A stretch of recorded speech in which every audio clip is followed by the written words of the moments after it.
Good afternoon. This is Mrs. Politsky, and these are notes for World History, Chapter 13, Section 3, talking about feudalism and the manorial system.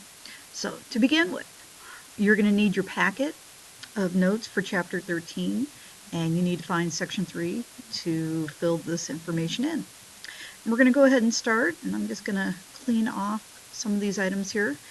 In number 1, a knight's promise to provide military service and to remain loyal to his lord is called an oath of fealty.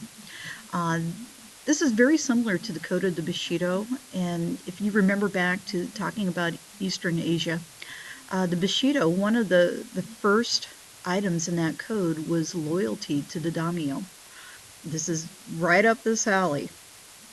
Number 2, feudalism meant that lords were able to pass their land on to their heirs. That would be like their descendants. And they also had to supply knights in exchange. Moving on. In number 4, we're going to talk a little bit about, the process of becoming a knight. So, to clear this off, when a noble's son began training as a knight, he was known as a page or an assistant. A page was likely like this young boy over here, who was probably maybe 6 or 7 years of age. As he aged, probably by the time he was maybe an early teen, he might have graduated up to what is known as a squire. And a squire is very much like an assistant to the knight. In this illustration here, you can see the squire is helping the knight put on his armor before battle. But a squire may also be responsible for caring for horses or caring for the day-to-day affairs of the knight when the knight was busy doing knightly things. The code of chivalry is basically very similar to the code of the Bushido. It governed the way a knight should behave, and a knight was expected to do some of the similar things that samurais were expected to do, to be loyal, to be trusted and honest, maybe to show reverence to God. All those things were demanded upon them. And if they had shown these kind of things, then, knighthood would not be out of the question. Knighthood, in a way, is very similar to the sacrament of confirmation. In this case, the knight is being anointed in the illustration by the king. And as you can see in the background, there is a bishop. When we talk about confirmation, it's the bishop that will anoint. All right, moving on. Number 5, the feudal system diminished the power of kings, mostly because knights owed loyalty to lords and kings, but they sometimes ignored that responsibility to the king. Okay, not necessarily to the lord.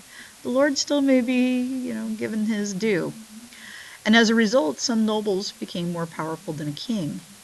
A lot of this would play out, and actually we would get to a point probably during the time of the Crusades around the 1100s when the power of the king would be diminished and the power of the lord or the power of the knight really became a little bit more superior. All right, moving on to number 6. In the Middle Ages, the lord was the noble who owned the land. A vassal was a person who received land from a lord, and the fief was the land itself. Charles Martel, if you can remember back to the Battle of Tours, began granting fiefs or land or estates to peasants or to warriors as a way to restructure the military. And some of that might have been to maybe kind of repay some of these individuals who might have helped him in battle at some point in time. Number 8, talking about the manorial system. This governed the Middle Ages or the medieval economy. The economy was based on agriculture, and lords employed peasants and serfs to farm this land in return. They were able to get food and have a place to live. A peasant was free to work on the manors, and they had a safe place to live. But if you were a serf, it was almost like you were kind of like a slave. You were legally tied to the manor because serfdom was inherited, And if you were born a serf, you would probably remain a serf, and your children would remain serfs. So there was kind of a glass ceiling in this regard going on. The way of farming back in the day was known as the three-field system. It produced more crops and reduced damage to the soil. It's very similar to today's crop rotation.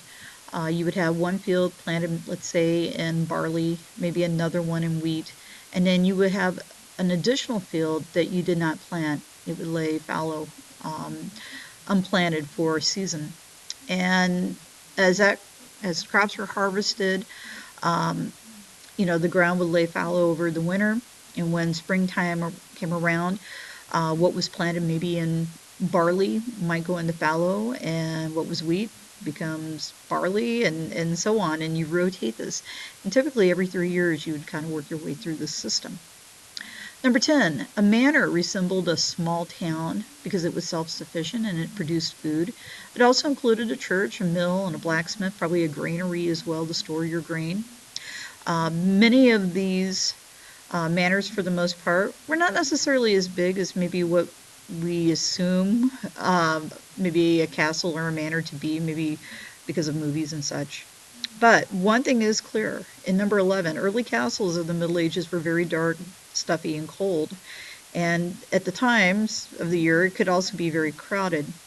If you take a look at some of the photographs that are down here at the bottom of the page, one of the features that you might note that is missing from a lot of these structures is the number of windows. I mean, there are some, but they're very, very small. And you got to figure that some of these structures, the walls, could be anywhere between 18 inches, maybe it's 3 feet thick. So they were not necessarily, cavernous or huge on the inside, but many of them were very dark. And you're going to have to use a lot of candlelight to light this up, to illuminate it. And thus you have issues with soot. Because there's not as much air circulating through, you might have issues with illness or disease that can remain within the walls of these structures. So, any questions that you might have, you might want to save them until you come back to class, but otherwise we are finished for today. Thank you.